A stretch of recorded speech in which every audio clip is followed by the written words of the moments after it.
Broadcasting live from the Zimmer Communications World Headquarters. This is Wake Up Mid-Missouri. Get ready, pal. Swami, let me turn to you. Please make your case. Why should you be the nominee and not the former president? I think there's something deeper going on in the Republican Party here, and I am upset about what happened last night. We've become a party of losers at the end of the day. It was a cancer to the Republican establishment. Let's speak the truth. I mean, since Ronna McDaniel took over as chairwoman of the RNC in 2017, we have lost 2018, 2020, 2022, no red wave that never came. We got trounced last night in 2023. Good morning. Wake Up Mid-Missouri. I'm Scott Fahn, filling in this morning with the lovely Stephanie Bell. Good morning. You were just hearing, I'm just going to butcher this name, y'all. If you've heard me on the show, I'm just a simple hillbilly from West Butler County. I'm going to try this. Stephanie, his name is Vivek, right? Just like Vivek Malik, our state treasurer. What's that last name doing? Ramaswamy. And actually, his first name is Vivek. It rhymes with cake. Man, fact-checked at 6:08 in the morning. That's a new record, John. You know, I normally see 608 a day, and I'm not trying to pronounce Indian names at that 608. The legendary John Marsh in the Jeff City Studios is also with us. Yeah, we just call him Swami for short. Well, I could say Swami. A little swampish for me. All right, Stephanie, he just seems like a skinny whiner, right? You just want to, he's got a voice that just kind of curdles you a little bit. I kind of like him, though. I mean, he says things out loud that other people won't say. I mean, he has no chance of getting elected, but he's young, he's energetic, and he's pushing the envelope on some of the issues and starting some discussions, so I like him. What was it that was said about him earlier in the week? The more people get to know you, the worse you do in the polls. Yeah, the more people get to know you, the less they like you. Yes. Yeah, and essentially he was, Ronna McDaniel, right? No one knows who that is. No one cares. She could own an Irish bar for all anybody knows. The truth is, and I like Trump. I think Trump's funny. I voted for Trump. The truth is, it's not Ronna McDaniel, whoever that even is, his fault. The head of the party is Donald Trump. If you're gonna attack the losing through 2018, you're attacking Donald Trump, and they're all too afraid to do that, except for Christie, which is why I kind of like Christie. I mean, maybe fat guys stick together, but I like the fact he'll throw a punch. I think so. And doesn't care. Well, speaking of folks that throw a punch, it is outstanding this morning to come out of the gate hot. We're going to bring in a guy. His name is David Steelman. I tell you, folks, let me paint a picture for you. About 10 years ago, Mizzou was languishing. It was literally the definition of a dumpster fire. The legislature was about to gut that thing and move it down to Cliff Smart University in Springfield. Then Governor Nixon did a very unconventional thing. He appointed a guy he'd ran against for Attorney General in '92. He appointed the Lion of Dent County. David Steelman, welcome to Wake Up Mid-Missouri. Well, it's great to be here. You're too kind. But for Stephanie and John, you got to understand that Scott's bias against the Ramaswamy name is it's really a Carter County name from Van Buren, and those Butler County boys won't cross that line. No, we won't. And I don't think he gave a speech in Butler County. He'd give it on the corner and give out free beer. I don't think he'd have a dozen folks that would stay for the end. David, it's great to have you on here. Wake Up Mid-Missouri. I tell you, but I'm serious. Everybody today looks at Mizzou. Everything's going great. Other universities are having protests to support a terrorist. The football team's doing well. That basketball team is going to be a lot of fun to watch. The AAU has been somewhat settled. There was a time this university was heading an absolute free fall. Governor Nixon appointed you, and I've always pointed that's the part where you decided you weren't going to accept mediocrity. Tell folks about this turnaround. Back now that everybody's promos, everybody's got their Tiger ear on this Saturday for the Tennessee game. Tell folks about the time when you became a board curator. You couldn't find a Tiger anywhere. Well, you are too kind because it takes an entire board to make that decision. One curator can't do a thing, but it is true that the university had been in a problem, and what the board did over a couple-year period was two key moves. The first was the hiring of Moon Choi. Moon has been a fantastic leader. He's done worlds for the university. That was a controversial hire at that time because Moon had not been president or chancellor. He'd been a provost, but not a chancellor or president. There was a tremendous amount of pressure on the board to go with a African American president because of this was when they had the marches and the protests. And I want to give Governor Nixon a lot of credit at that time. He, as a Democrat, did not bow to that pressure or want the Board of Curators to bow to that pressure. And that was the first decision. The other one that's not really talked about now that I think was just as important is it took us 2 years or so, or maybe almost 3, but then we merged the offices of president of the university system with chancellor of the University of Missouri, made those one key office. I'd wanted to do that for 20 years. And I think that is what allowed Moon then to have the success he's doing, is to not have a system and a chancellor divided, have it one system. And they worried that that would be bad for the other campuses. And frankly, Dr. Choi's got all he can handle at University of Missouri at Columbia, so it's actually helped the independence of the other campuses. I think John's got a question for you, David. Sure, Dave, John. Dave, in your many years over at the State House and minority floor leader, I think that was your second term. What's your take on the Dean Plocher thing? Where is this headed, in your opinion? I wish I knew more. I really don't. I will say this, and the facts have to come out, and I don't know the facts. But I do know Dean personally, and I believe he's an honorable person. Sometimes these expense accounts and official accounts are handled by different people, and they get their wires crossed. I don't know that that's happened. Dean hadn't hired me to be his defense attorney, but I would like to see the facts before I jump to conclusion. I've been a little disappointed, and this is the tenor of today's politics, is to watch the people jump on him without knowing the facts. And a lot of these people running for office have jumped on him without knowing the facts for their own benefit. And that's what's changed at the State House over the years, John. It's not just the expense account issue. It is the fact that everybody thinks they have to have an opinion and come to a conclusion before they know a damn thing. And that bothers me more about the Plocher thing than anything I know about the Speaker's office. Let me talk to you about another thing at Mizzou that's going well. Big game this Saturday at Tennessee. I'm gonna spill a little info here. There was a time that the coach was let go, the previous coach. They're popular here locally. And tell us about the hiring of Drinkwitz. You were pretty active in that behind the scenes. That looks like a pretty good hire today, but tell us about the time that what all went into the recruiting of the coach that now does all the great recruiting.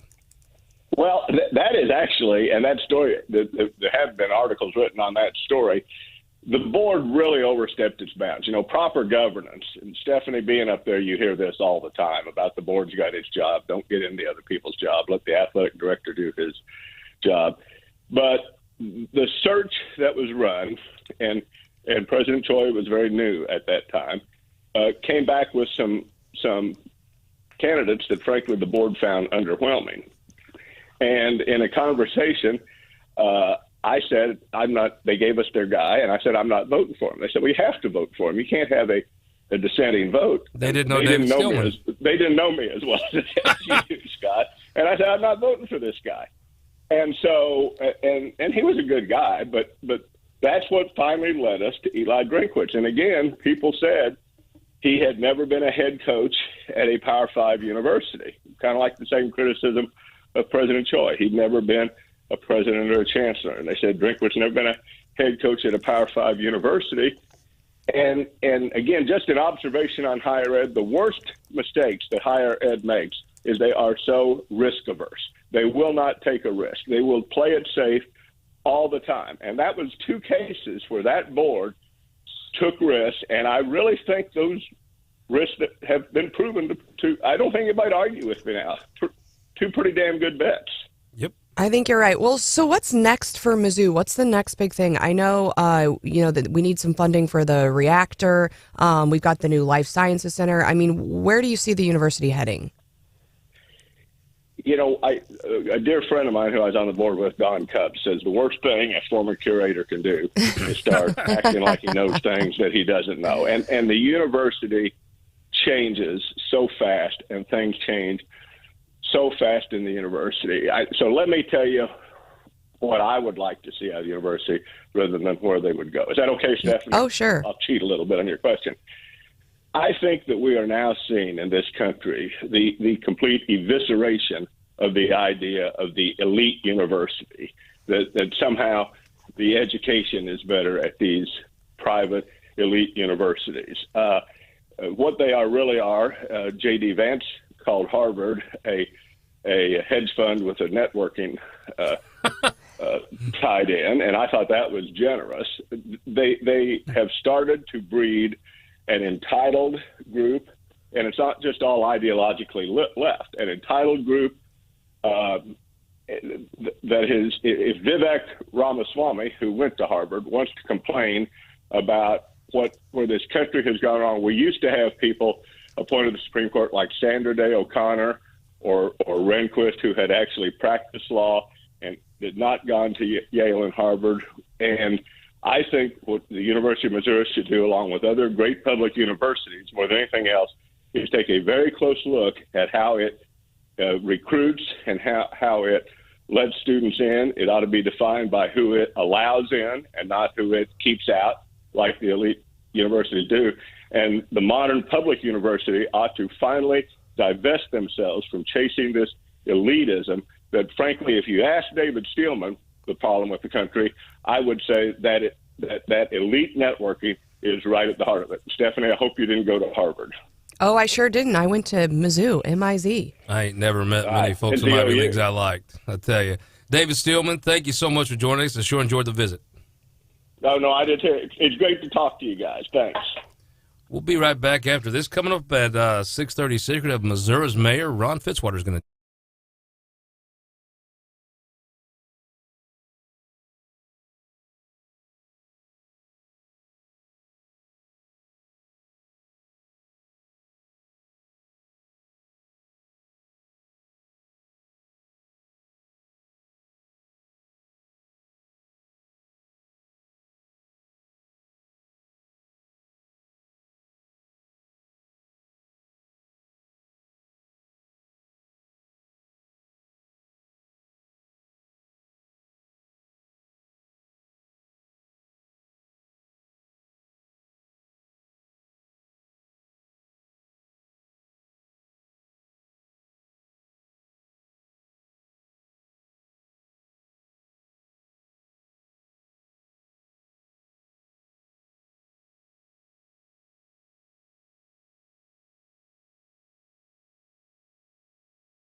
saw this in 2022 where we lost races because of vitriol between our own party. And we can't win without all of us. Well, we had our Dent County rundown earlier with David Steelman. Now we're going to have our D.C. rundown with Stephanie Bell. We are. That was Ronna McDaniel responding to Vivek Ramaswamy going after her at the debate last night. She's taken a lot of criticism. Of course, she had a challenger in her race with Harmeet Dillon last year. When you lose, you get criticized, and she loses all the time. Well, but Scott, I really haven't heard that point, but you made that point this morning that maybe, why are we blaming her? We really should blame Trump because Trump's the real head of the party. It's just nothing to do with it. Yeah, and so, to the extent we're losing, we got to be, more mindful of who's really at the head of the party. So lots of fire last night at the debate. They talked, of course, about foreign aid, and that's been a hot topic in Congress. And we're still, now I think the Biden administration has put down their foot and said we're not going to, move forward any aid for Israel if we don't have Ukraine funding on it. I know the Republicans are saying you don't get your Ukraine funding without some border funding. And so I think we're back in the, spend all of the money, which is not where I was hoping that we would end up.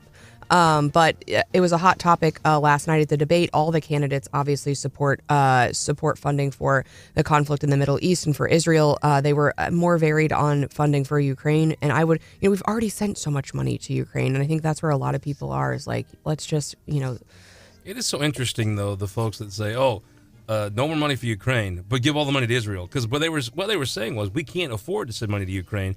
Well, that's a different argument. If you don't have the money, which we don't, to send to Ukraine, how do we have the money to send to Israel? Very fair point, Scott. So, but as a Republican, you can't stand on the primary stage and say, I don't support funding for Israel. So they all do. As a Republican, you can't stand on the primary stage and make any sense.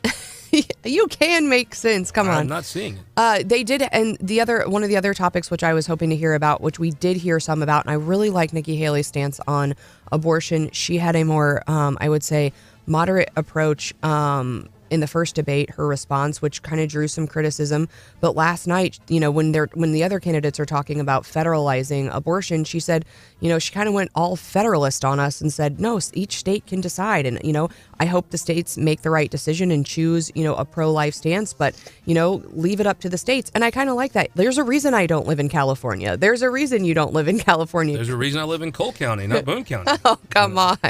Yeah. So, I appreciated some of those more, we got in depth a little bit more on some of the issues last night that I think with a smaller stage that we, can afford to do when we can't, and then the real question is, at what point, does that field become even more narrow, and does Trump join the bunch? And then I don't think it's just going to be chaos, I think. Why would Trump join that crew of losers? He's kind of said that maybe toward the end he would jump back in.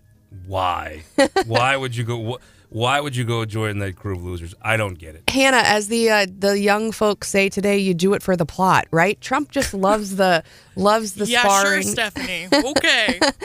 He loves the sparring and he loves to be in the spotlight. And so I think, he would destroy anyone on that stage, and I think he would just revel in it. Well, I think Christie and him would be an interesting debate. Well, it would be very personal. I would pay good money to see that one. That little pipsqueak guy we were making fun of earlier, whatever, Swam guy. Vivek. He would smack him away. I actually think Nikki Haley could be president of the United States. I think she's got the judgment and the capacity. I was excited about DeSantis because, like everybody else, especially the mask wearers, I went to Florida for freedom during COVID and loved it. But I don't know, after essentially he did nothing, and that's his greatest accomplishment, which I respect. It's probably what you need to go in a president. But I actually think a Christie Trump thing on pay-per-view, I'd actually watch that. I would too. Especially if they squared off to see who could eat the most Big Macs. Oh yeah, that'd be awesome. All right, back to the real news. We've got Ivanka on the stand yesterday in the Trump trial.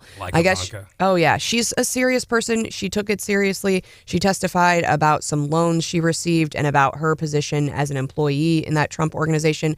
Also, Republicans are getting a spine. They subpoenaed Hunter Biden and President Biden's brother. The walls are closing in. Do you believe that, Scott? No. Taking a shot. No, I don't. Look, I think he's got a kid that stinks. That's just, he had a great kid that served his nation, that served the state of Delaware. Then he had a dud. Joe's 1 for 2 on kids.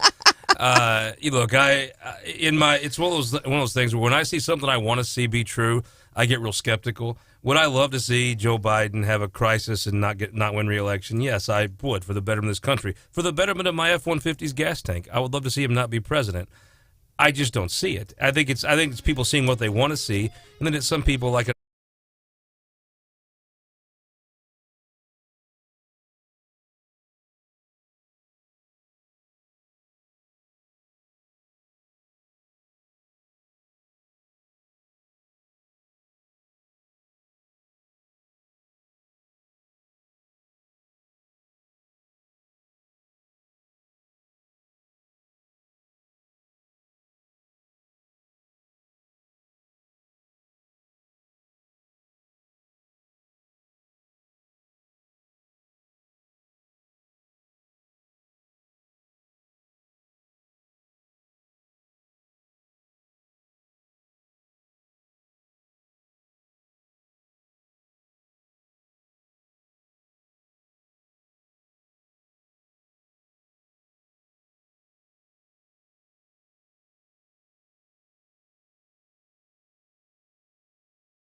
Joined by Miss Stephanie Bell. Good morning. Producer Hannah is now my daughter Millie's favorite person on the show, even with me on today. And John, especially. Yeah, the legendary John Marsh in the Jeff City studios. Good morning. Speaking of Jefferson City, I'll tell you, there once was a time when Jeff City was like, downtown was like the bus station from Total Recall. You just had godless bureaucrats, mullet-clad mercenaries going around, ticketing any poor soul that happened to come to downtown. Stephanie's definition of utopia. Then there was a man that was so popular, the entire town got together. Every single person said there's only one man to be mayor. Missouri's mayor, Ron Fitzwater. Ron, welcome to the show. Well, Scott, thanks for that build-up. It's great to be with you. And Stephanie, John, Hannah, thanks. It was so bad. I mean, it was just wokeness run amok. It really was the definition of Obama to Trump. You had just woke folks tearing down statues, taking pictures of themselves, and now it's just win after win after win. I don't know. I think some people are getting tired of winning. I see people downtown, they have to lean against buildings because the winning is just so aggressive. You cleaned out the corruption in the park department. You liberated downtown. Now, tell me about the convention center. This is exciting. We've got a great project, and I appreciate you bringing that up. I always enjoy an opportunity to talk about our amazing city. But our convention center parking garage hotel complex that we announced last week the process is underway. We are in the process we sent out a request for qualifications, essentially looking for a developer to come in and work with us that catches our vision. And it's just, we've been working and talking and finally put the package together where we could take control of a full half block in the downtown area. And that's where we're proposing to build the new structure. And we're just really excited about the opportunity that's going to bring for our city and for mid-Missouri. Talked to an individual from a state agency yesterday, and they're excited, say, wow, we can move all of our meetings back to Jefferson City. And that's what we want. We want people to enjoy our city, and this is going to be a very exciting project. You know, I understand there's a lot of swamp folks that are obviously frustrated by your success. Obviously, Stephanie, I'm sure it's hard for her to admit how wrong she was about the past. But seriously, when you move forward, is there a chance you get a Missouri developer? The biggest mistake I see is some of these cities, they think if you're not from Missouri, you're twice as smart just because you're from somewhere else. When you sit down and look at this, is that council going to be able to pick somebody that has some skin in the game that's from here that cares? Well, we've got a task force put together to be made up of a couple out of the city, a couple out of the Regional Economic Partnership, and a few other people. It'll be a fairly small group that'll go through the developers. We'll probably interview some. But, yes, we'd like to get someone that has caught the vision, someone from Missouri, if possible. We want to pick the best person and the best organization, but we'll have a small group that will go through, and then we will narrow it down to one and then make a recommendation to council. So there'll be a lot of criteria we look at. Obviously, the financial backing will be a huge piece because someone's going to have to partner with us. We've got some resources. We'll be able to utilize some funding streams, but we're going to need a partner that catches that vision also. Mr. Mayor, you could probably tell if you're watching on video, the IQ in the studio went up. Brian Hauswirth is here. Hey, Scott, thank you so much. He saved us. Yeah, it's good to see you, Scott, and great job hosting this morning with Stephanie. Mayor, we appreciate you coming on. I want to follow up on Scott's question about the conference center. You both are absolutely correct. I mean, just in the last couple months, I've covered the MoDOT Safety Conference here in Columbia. It was about 600 people at the Holiday Inn Select. The Missouri Chamber of Commerce had their transportation conference here. I can't tell you how many education conferences have been at the Holiday Inn Select. I think it's largely because of space. Now, those are just a few in recent memory that I've covered. I'm sure there are others that have had to either come here to Columbia or in some cases to maybe Lake of the Ozarks because of space limitations in Jefferson City. Would that be correct?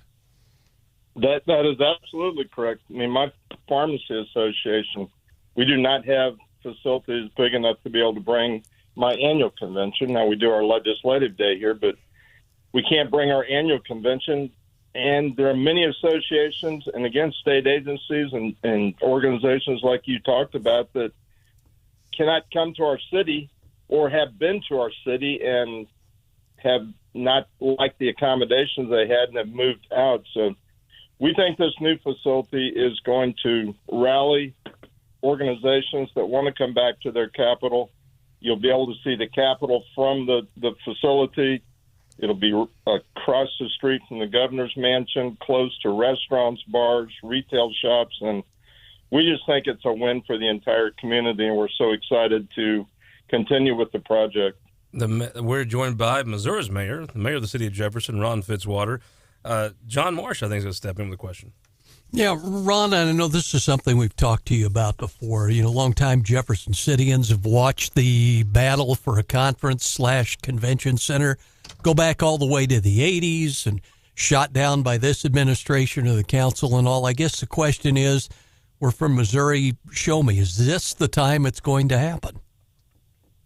I made the comment last Tuesday that this is where we plant the flag. This is where we're going to make it happen. I think people are right to be skeptical. The city has never delivered on the project. We've got a new team in place. We've got a new invigorated look at it. We are trying to take a business approach to how we're addressing this issue. I mean, you've heard me say a number of times that I'm a limited government individual. I mean, I think there's a role for government. We try to use it as a tool to help developers. But as I indicated earlier, we've got to find the private sector that wants to partner with us.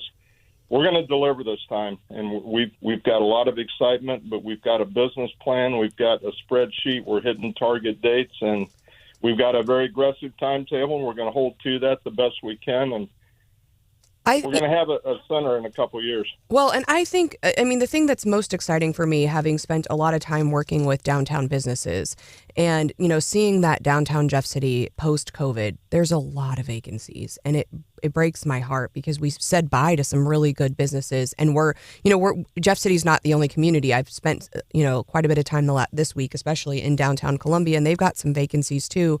It's kind of which comes first, the chicken or the egg. Obviously, putting a new conference center down there, could support additional restaurants, I think, and other things. But, you're getting a developer into town, you want to show them that you've already got some of that as well. So, while we wait for this conference center process, is there anything the city can do to try to bring back some of our Main Street small businesses?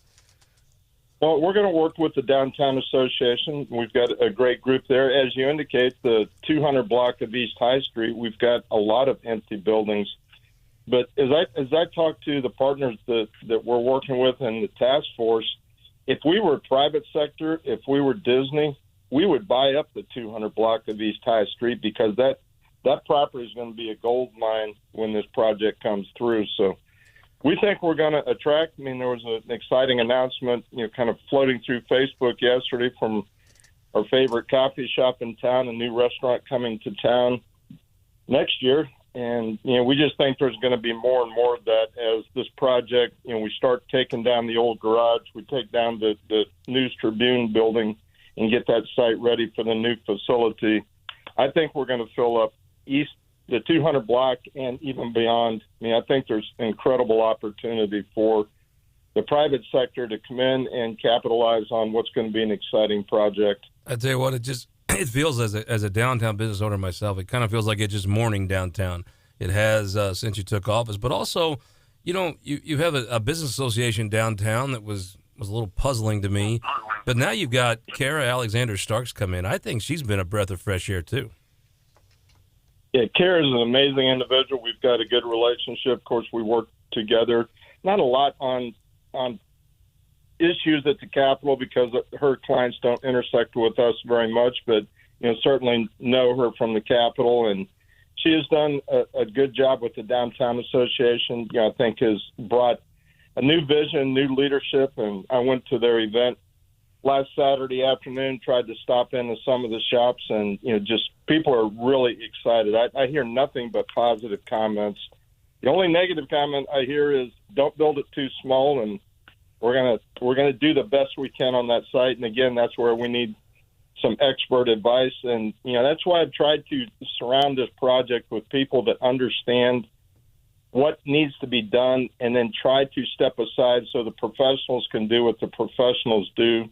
I'll work the government side, and we'll work with city council and try to bring partners in. But we've got to have professionals coming in, and Kara is a great partner, and she kind of got the word out for us as we were getting ready for the announcement, and they are very excited.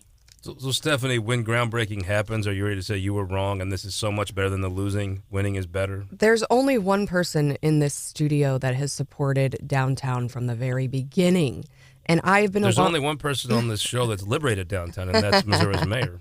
But, no, I think that people should pay for parking. I do. And God, see, this is but, you could, Mr. Mayor, you can win and win and win. You just can't win over everybody. Missouri's mayor, Ron Fitzwater, thank you for joining us here on Wake Up Mid Missouri. Great program this morning. Thank you for letting me be a part of it.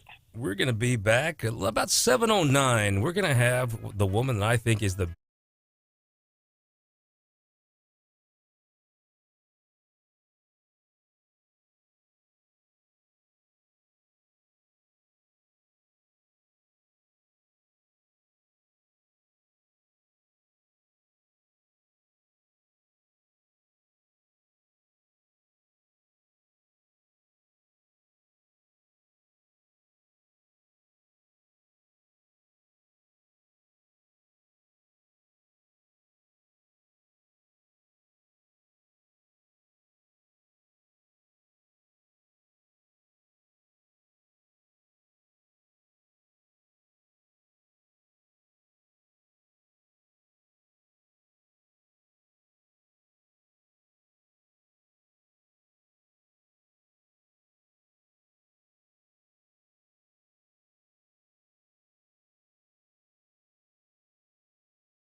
I'm filling in this morning along with Stephanie Bell. Good morning. And producer Hannah in the studio, keeping everything on track. What up? Along with our friend John Marsh in the Jeff City studios. Yes, sir. I tell you what, I just heard they put new metal detectors in the Capitol. Now, John, I tell you, how many times do we sit and listen to these folks? Oh, gun control's bad. Second Amendment, right? These colors don't run. All that, all the stuff. And then where they think at Ares Pizza, you can't bring you can bring a gun, you can bring an AR, you could bring a bazooka to Ares Pizza, right? And that's your right as an American. But if you come to the Capitol, no guns allowed. Now, I'm not saying that's the most hypocritical thing I've ever heard, but I'm not saying that. And what made me think of that was I heard they put new metal detectors in. That's a wonderful use of taxpayer dollars. All the folks out there at the NRA banquet working hard for their Second Amendment rights to pay for more metal detectors at their own state capitol to protect their supposedly pro-gun legislators from their constituents. But I saw Jennifer Bukowski. If you go on Twitter to Esquire on Fire, Jennifer Bukowski is one of my favorite people in the world. I have had my mind changed more by her than anyone, although in the next segment I'm going to have to tell Stephanie that I was wrong. Wow. Oh, yeah. It's not going to taste good, but I'm going to do it. I saw Jennifer. If you go look at her Twitter account, she has a new purse that comes with It's a clutch. It's a clutch. Is that different than a purse? A little. Okay. It's a purse-ish thing, but it's got brass knucks built into it. It's the most Jennifer thing ever. I don't know purses, but it looks like a very fashionable purse with some bedazzled it's pretty clutch. cute. And brass knuckles are illegal in Missouri, and I think they tried to change that a while back. It was Dottie, I think, had tried to bring them back and legalize them. Now this is it's a McQueen person. If you search like McQueen clutch knuckles, it's a style, and so they came out with this whole line of purses that have, and they've got, you put your fingers in, and they are bedazzled. It's really beautiful. Oh, but Jen would drop you too. It'd be great. But, she would totally drop you if you tried to steal that purse type thing. According to her Twitter, she tried to take the purse through Columbia TSA, and they said it's a no-go. Okay, name me a person in your life that you would watch a reality show about more than Jennifer. Oh yeah, no, no one.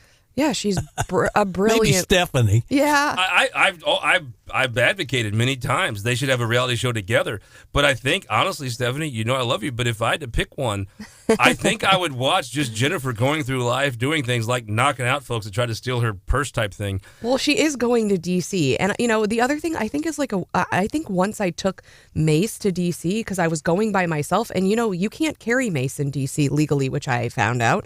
What? Yeah, no, you can't. I think you have to have like a permit or something. You can't. It's illegal to have mace. So it's like the state capitol.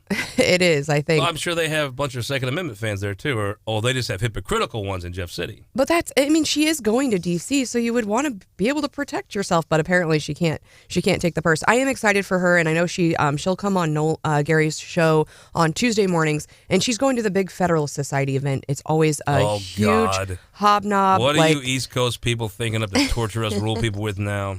Everyone will be there. I suspect. I'm sure everybody that's got the best of intentions for us. My pet peeve in politics, like I've always been a Republican, the thing I hate the most in all of politics is these East Coast Ivy League jerks that get together and hobnob and come up with how us poor little plebeians should live our lives. Well, it is the thing I hate the most of anybody in politics. And on the heels of what we heard from David Steelman this morning, there's a lot of Harvard and Yale folks out at the Federal Society. No, he's not. I'm going to be there at the Mizzou game with regular people, my people, while Stephanie's with her people out on the East Coast. I tell you, I have never seen any good thing ever. I'll tell you, the last person that came to Missouri from the East Coast that did us any good whatsoever was Meriwether Lewis. Prove me wrong. Prove me wrong. And he went back. Oh, yeah, he did. And his buddy Clark stuck around and was governor, and then the Missourians didn't elect him. He ran for the first governorship of Missouri, and he got beat because he was from the East Coast, and we knew better. I detest the East Coast people, but I love that Jennifer may go drop. There may be a few less after she gets done with them. Or there may be some East Coast uppity Ivy Leaguers looking through one eye come Sunday. She's a principled woman, and she will not drop anybody, but she will start a debate for sure. So no, we're excited, and then we're also going to be If hanging. you tried to steal her purse, Oh she'd yeah. drop you. Oh for sure. If she didn't shoot you, she'd drop you with that brass knuckle thing. Oh, for sure. And then we're going to be hanging out with our friends from Reason Magazine. So we're going all the way libertarian on Saturday. They're opening a new office, and they've got like a whole day of programming. So You're we're just hearing. packing all the crazy in, aren't you? You know, Jen and I love to nerd out, like conferences and Yes. stuff. And Can so, confirm. right. So they've got a whole day of programming. Thoughts a lot, and prayers. a lot to on, both of you. but some fun topics. Like the libertarians get really into psychedelics. Like pot. Libertarians Yeah. are for like pot, right? Yeah, but they're talking transportation, and they'll be talking a lot on First Amendment and free speech. I suspect the Missouri v. Biden case will come up. So I always come back with like new ideas, and and they make me think, just like you said about Jen, right? Those libertarians sometimes have some good ideas, and sometimes my mind can be changed on some of these topics. Jen makes me think East Coast Ivy League Republicans make me want to vomit. So it's similar things. I do think it'd be great, though, to get like the update. We should call her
you're about to have your whole world changed. If you go on with your day and drink your coffee and you don't know what's on her mind, it's because you weren't listening. No pressure right there. Senator Cindy O'Flynn, the Senate Majority Leader, welcome to Wake Up Mid-Missouri. Good morning. Thank you for having me on. I love interviewing you because there's not a lot of double talk. It'd be like if you watch the Republican debate and all those talking points, this will be like the opposite of all that. Let me just jump in. I have to tell you, I've told you at the state fair. I'm gonna have to tell Stephanie too. You told me there was problems with schools. I would argue with Stephanie. You were both. I'll just start this off. You were right. I was wrong. Wow. You're both smart. I'm stupid. You're both very pretty. I'm unattractive. You were right the whole time. And now the folks at DESE, there's going to be a change. Stephanie's just nodding her head. There was some vindication, right? You've been saying something has to change, and now something's changing, correct? Correct. I mean, I don't usually say something unless I'm pretty sure that I'm, have looked into it and I know what I'm talking about. So I visited more than 30 schools and will visit more, and something needs to change immediately, if not sooner. Do you think you're going to get that change with it? I mean, what do you know about the process of finding new leadership over there? And then, just changing the person at the top doesn't always, that person then would have to, go in and clean house if we really want to see change, wouldn't they? Well, that would be my method if I were doing it. Well, first of all, there's, I think, 4 state board members whose terms are either expired or close to expiring, and they will be replaced. And so, they'll have to be confirmed by the Senate. And I did have a conversation with the governor's office, and he agreed that, we need to work together to find someone that we all agree would be a good fit. So I'm pretty certain unless we have reform-minded individuals, nominated to go on the board, they won't make it through the Senate. So that will be the first step. It's the darndest thing. I'm not honestly sure what DESE does. I've pointed out a problem, clear corruption, and they would tell you, oh, well, that's terrible. Oh, that superintendent, who would ever hire him to educate children? That's awful. And then they would assure me that they don't do anything, couldn't do anything about it. They have no job responsibilities whatsoever. And then they'll say, hey, if you see Lincoln, tell him we need more money. And I'm like, you mean you need more money so you can do more of nothing? It's the most perplexing thing I've ever seen. Well, I mean, I know that education, the way that it's currently done, is enormously expensive. Of course, transportation costs are very expensive. And the things that have added to that expense, I think, are federal type requirements, most of which I would totally throw overboard. If you talk to Rusty Black is a retired teacher, and he and I are, we're older people, and I'm older than he is, but we both know how to read and we both know how to do math, and we're fairly responsible individuals. And school has, for many years now, at the urging, I think, of the federal government and also of DESE, has kind of veered off into in some cases, a psychobabble institute that does all kinds of things but doesn't teach people to read or do math. And teachers are frustrated with all of the administrative record keeping that, is then sent off somewhere, probably filed, and no one ever looks at it. And we are dumbing down our classrooms. There is no question about that. Many schools are going to a 4-day week with the excuse that it helps them save money and recruit teachers. Well, I mean, you saw the message that I sent to you yesterday, Scott. That is what's causing teachers to leave the classroom. And when you speak the truth about it, there's a humongous pushback from the education establishment. And I have said many times, listen, if you don't like our solution, what is your solution? Because just telling us no is not good enough. But, to give them credit on their part, they've been saying no now for years, and they've been allowed to continue on the way they are with ever-declining results.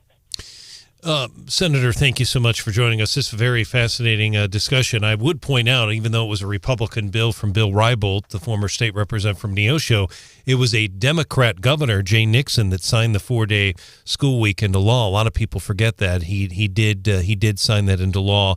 Probably would have been overridden if he had vetoed that, but he did sign it into law.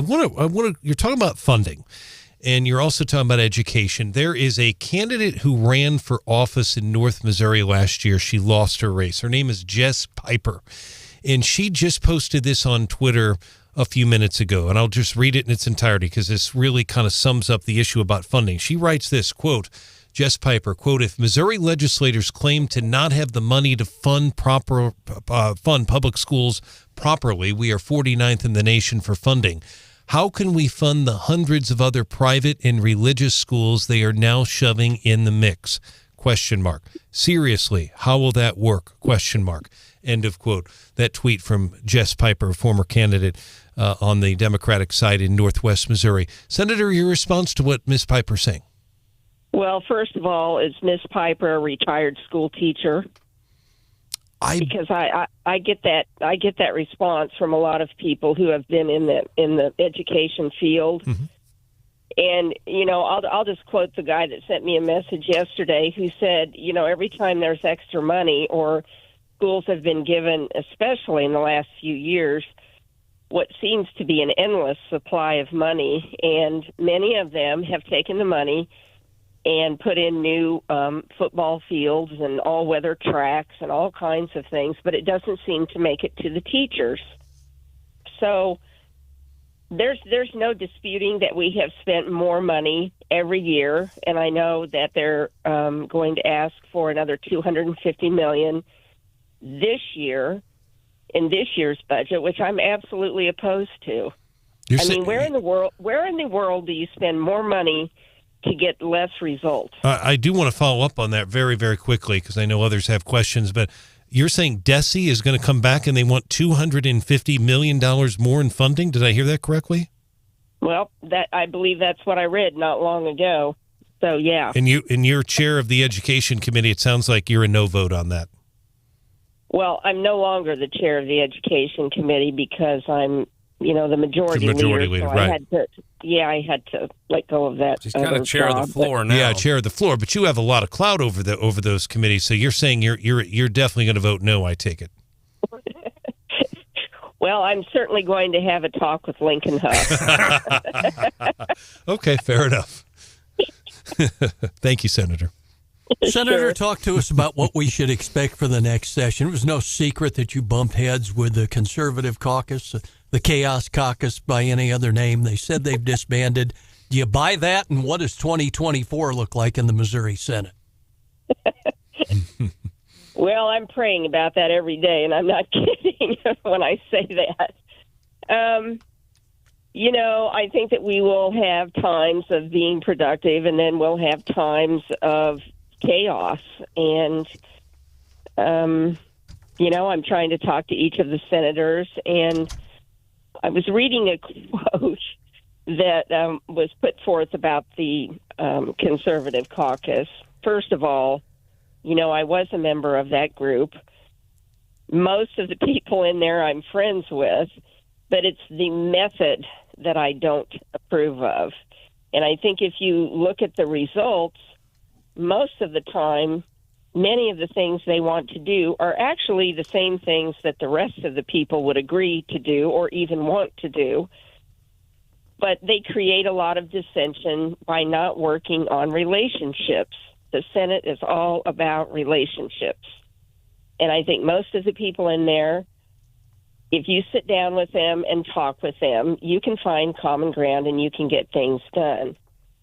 But at times, and, my favorite Senator Eigel, who I sit next to on the floor, and we get along a lot of the time, and then, the rest of the time we fight like cats and dogs. But you cannot bring a big piece of legislation to the floor that you have not worked with the other senators on previously. And sometimes he does that, or he brings it in and then refuses to compromise at all. And when people say to me, well, why haven't you gotten this done or why haven't you gotten that done? My response to that is you have to have 18 votes. And if you can't get 18 votes, it's going nowhere, and you won't get 18 votes if you don't have a decent relationship with everyone. So we continue to work on relationships, and I cannot really predict for you exactly what will happen. Well, it'll be a day-to-day thing, I think. As they say, if you have to deal with Desi, thoughts and prayers. It'll be an interesting session and a fun one to cover. We hope as the session unfolds, you'll come back here and talk with us on Wake Up Mid-Missouri.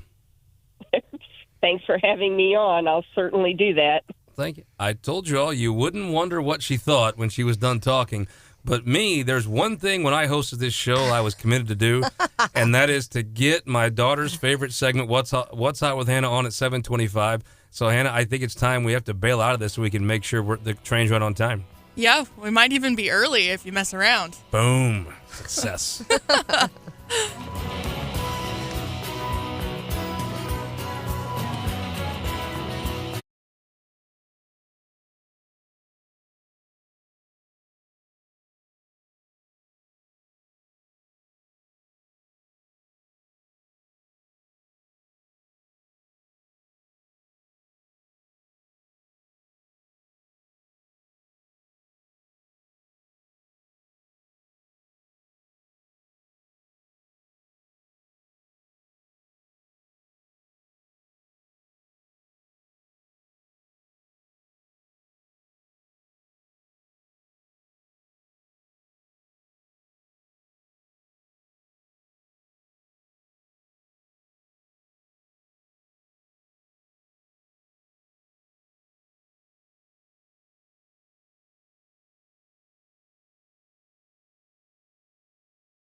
Welcome back to Wake Up Mid-Missouri. One of my goals of this entire show was to hit my daughter's favorite segment right at 7:25, and we're going to beat it. It is now 7:25, which means it's time for What's Hot with Hannah. Well, it's actually 7:24, and Exactly right. You just hit on one of the reasons I love Millie, and that's because even without her being in studio, she has affected change in this world. Okay? For years, this segment ran behind schedule, and it took one Millie Fawn to speak up and make some change, and I really appreciate that about your daughter. So tell her I said thank you. Oh, she's already texted me that it's 7:24. We have a sort of Florida man-esque type of story this morning, but it comes to us from our very own Audrain County. Vandalia had something kind of exciting happen. Well, you see, in Cole County, we call it Columbia Man stories, but go ahead. We have had that debate on the show before. Like, what county or town in Missouri would be the most like Florida? And that usually gets some good responses. It's a mixed bag, and you're laughing like you maybe have a fast answer. I always think of the Moberly Panty Bandit from several years ago, who robbed a gas station with a rifle. You're not talking about Steve Gall, are you? No, robbed a gas station with a rifle and a pair of women's underwear on his head. But no, this is from Vandalia, Audrain County. Earlier in the week, they had some scheduled blackouts overnight, and the Audrain County Sheriff's Department was doing some extra patrolling just to make sure that, everyone was safe with all the street lights out. And they were using their fancy drone that kind of has some night vision just to make sure, no one was up to anything bad lurking around in the shadows. And one gentleman by the name of Ryan Breeden, he saw the drone and he said, I also have a drone. And so he launches his drone and essentially attacks the Audrain Sheriff Department's drone. Exactly right. Tried to play bumper drones. Did they have a warrant to bring that drone in his airspace? If not, take it down. I mean, I don't know about all that, but he's been charged with a couple things, and the FAA could be getting involved. I heard a story that some assessors were using drones. And I'm like, to look at your house? The guts on them. In Butler County, if you flew a drone to try to from the government without a warrant, that thing's getting shot down, and they're not even out there. They're not going to convict you. They're not going to charge you. They're going to give you an award. Yeah. Well, yeah. Practice for dove season. Exactly. And after all that China spy balloon thing, I could see the guy in Audrain County be like, "I've seen this before. I don't want a drone flying over my house." Exactly. And I've got kids. You don't know if it's got a camera on it, what it's doing. The government ain't got no business flying drones over your place. Gary Nolan would nuke that thing. He would have none of that. I guess I should say, he allegedly committed this offense. I don't see it as an offense. I see it as self-defense. I think that guy should be saluted. And how do you know if the drone is like a police drone? It's not like it's got a siren on the top of it. You don't know. I say any drone that you see, you drop that thing. Shoot it right out of the sky. That drone has no business on your property. I think this guy's not only not a criminal, I think he's a hero. I think it should be the Ryan Breeden Award for self-defense of your property against the government. Government has no business on your property. But depending on what style of drone you have, they passed those rules, 5 years ago? So he would have had to have certain certifications from the FAA, depending on the style of drone and the height, I think. So he could be in trouble for that. But he was booked for attempted first-degree property damage, which is a felony, obstructing government operations. I think that's a good thing. You should obstruct the government operations. They have no business on your property. And they confiscated his drone and... Erroneous. Yeah, and he's waiting for some formal charges in the Audrain County Jail. He should be waiting for an award and a parade. Unless they had a to warrant. The city. Yes. If they didn't have a warrant to get on your property, whether it's a drone or anybody else, stay off our property. So I was going to nominate this guy as a potential loser of the week, but what I'm hearing from in there is that he's maybe a winner of the week. I think he's the hero of the week. Now let me, while we're talking about heroes though, we got a listener text us in here. I want to tell folks about the Bugle Boy Veterans Appreciation Night route from Candlewood Suites to the St. Martin's Knights of Columbus at 3:45, welcoming the veterans of the Korean War. Wave their flags. If you wave them if you got them tonight. What a cool thing they're doing out there. St. Martin's Knights of Columbus, good folks. Appreciate you texting and letting us know. That's the kind of thing that makes Mid-Missouri so very special. is situations like this, and the number of texts we are now getting agreeing with me that if you see a drone, you drop a drone. All right. Also, I want to remind folks, you can get on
Transportation Committee. Congressman Sam Graves, welcome to Wake Up Mid-Missouri.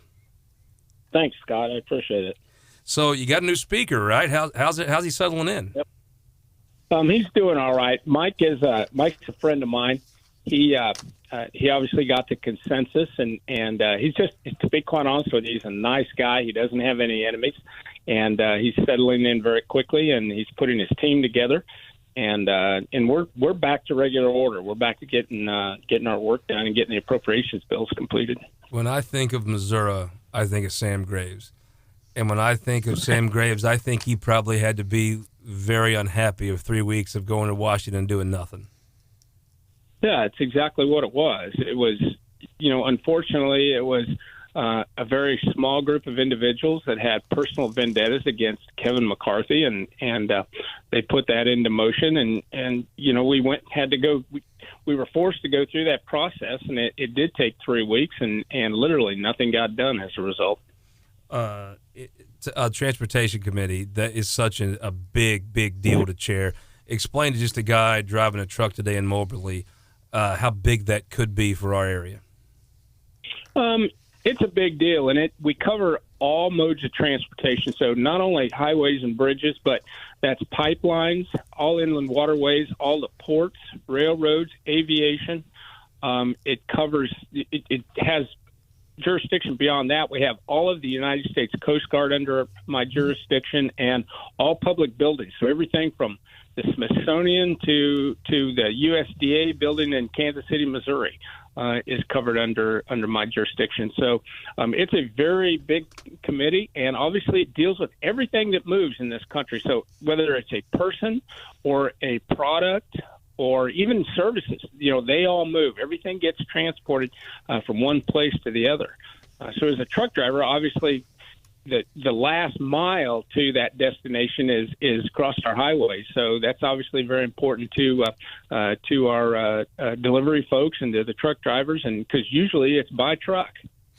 Mr. Chairman, we appreciate you joining us live this morning and taking time out of your busy schedule. I want to follow up on Scott's question about transportation. It's huge. I was up in Moberly. He mentioned Moberly. I was up in Moberly in late August and interviewed you at the fire station, and we talked, the two of us, about the tri-level in Jefferson City. MoDOT says rebuilding the tri-level will cost $40 million, but then they need money for the Rex Whitten Expressway. You told me in late August, that there was a possibility of getting some intrastate highway dollars out there. You were optimistic. You were talking to the governor's office at the time. Let's get our listeners up to date. What's the status of that, and are you still optimistic? Not as optimistic as I was, Brian. It's the unfortunate part is that it's my understanding that basically there just isn't the interest that I originally thought was out there. But having said that, it's still in the works. We're still working on the process, and I'm still trying to help out. But it's, every project has to go through the planning process at MoDOT, and they obviously set their priorities, and right now I just don't think it's at the top level. If I could follow up very quickly, you mentioned the lack of interest. Is that from the agency? Can you say that? Because the governor himself came on this show and he said flat out he wants to. I mean, he said it on this show on both stations. He wants them to consider redesigning. Are we talking about? I know you can't give a lot of details, but who are we talking about roughly about not being interested? I think it's basically, what I'm hearing is the general public. But the general public, okay. I'm not completely sure of that. All I know is that I've been told that, it's just not necessarily a top priority right now, and there doesn't seem to be that high level of interest. And I've told everyone I'm ready to go. Whatever the state needs, I'm ready to jump in and help out. Thank you. Congressman, I know we talked to you a while back, like Brian said, reference to the transportation issues and the publicized battle that Kevin McCarthy ended up in when the Republican caucus talked about spending cuts. You've talked a lot about true trust funds as it factors into transportation. What could that mean for the I-70 project? So that's what's interesting about transportation in Washington is we don't have to take money from general revenue. we have these trust funds that operate, and they're true trust funds. They aren't, trust funds in name only. These are dollars that go into silos, for lack of a better term, through user fees. So there's the Highway Trust Fund, which is funded through our fuel tax. There's the Aviation Trust Fund, funded through fuel tax. There's the Inland Waterways Trust Fund. There's the Harbor Maintenance Trust Fund. The list goes on and on and on. And so you have these siloed dollars. And what we do on my committee then is we authorize those dollars for various projects across the country when they are projects that have a federal component. And those dollars can't be siphoned off to be used in other areas or used for other sectors, you might say, or for general revenue spending either. So what's good news about that for I-70 is we'll be able to tap into those dollars. And I-70 is a major U.S. transportation corridor, trade corridor for the United States. So that's good news, and we have dollars in those trust funds. And again, they are to be used and for those purposes. So we don't have to worry about necessarily the offsets like we have to in a lot of other spending when it comes to doing the appropriations bills, because those dollars are there, they're sitting there, and they're waiting to be used for projects like this. What are we going to see as far as the foreign aid goes? I think, the Biden administration came out with their package that tied in Ukraine and Israel and border funding. I think some Republicans said they wanted them all separated. Now I think we're back to tying some of these issues together. Where would you like to see it, and where do you think we're going to end up? I'd like to see border funding, obviously, a part of that. And if that's what it takes to get our border under control, then I think that we need to do that. And obviously, we need to help when it comes to Israel, for sure. That has got to be a very top priority to make sure that Israel has everything they need to be able to take care of their enemies. And for that matter, too, Ukraine. Here's the thing in Ukraine. Ukrainians are fighting the Russians right now. If the Russians were to defeat the Ukrainians and they move into the Baltic states like Latvia or Lithuania or Estonia, then we will have actual U.S. troops on the ground fighting Russians, and I do not want to see that. We already have agreements and with those countries, and I know that Putin has his sights set on, so that is the reason why we have to be a very big part of what's going on in Ukraine. So tying those two foreign aid packages to border security, I think, is vitally important. The security of our border is extraordinarily, it's one of the most important things that we should be doing as a government. It's not being taken care of now. It needs to be taken care of. And so if that's the compromise, then I think it's going to be a good one. Congressman, it's a good time to be on the Mizzou campus right now. You got some kinfolks that have been helping out down there a little bit. In my professional lifetime, I can't think of a time Mizzou was in a better spot. It just feels like a good time there, right? It is a good time. And right now I have I think at the moment, I was just trying to count up, I have 6 nieces and nephews that are going to Mizzou right now. Mizzou's a big part of my family's. Sounds like it's a big part of your family's wallet then. Yeah, you got to say that. I mean, I think we built a building or two just through tuition over the years. But it's good to be always good to be on campus at Mizzou, and obviously a lot has turned around there, and that's a good thing too. They're on the rise again. Tell me who you like. We got Tennessee coming in. I looked; they're a 1-point favorite.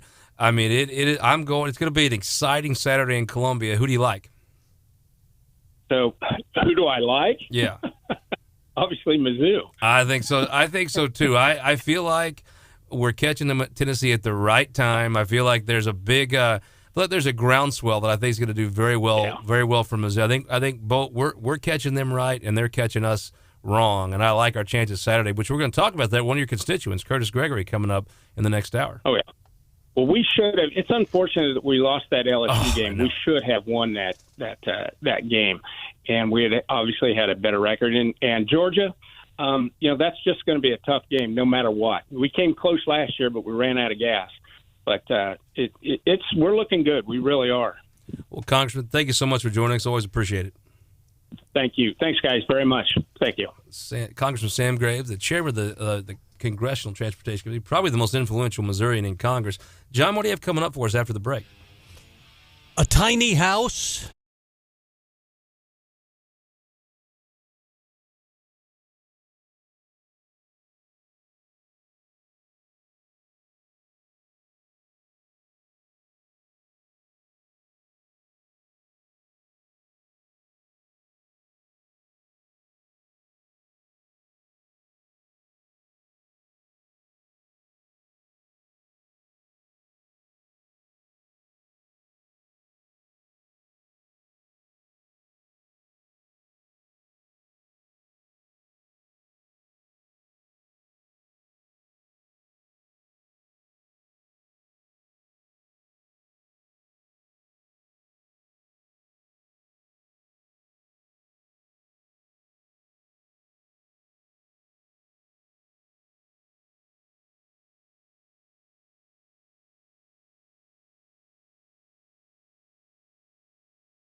They say a man was found living in the air conditioning vents. What? Yep, officers were called out to the Walmart. If you've ever been to Houston, on South Kirkwood, guy refused to come out. They say he was having a mental health crisis and had to be removed from living in the ducts. They weren't sure how long.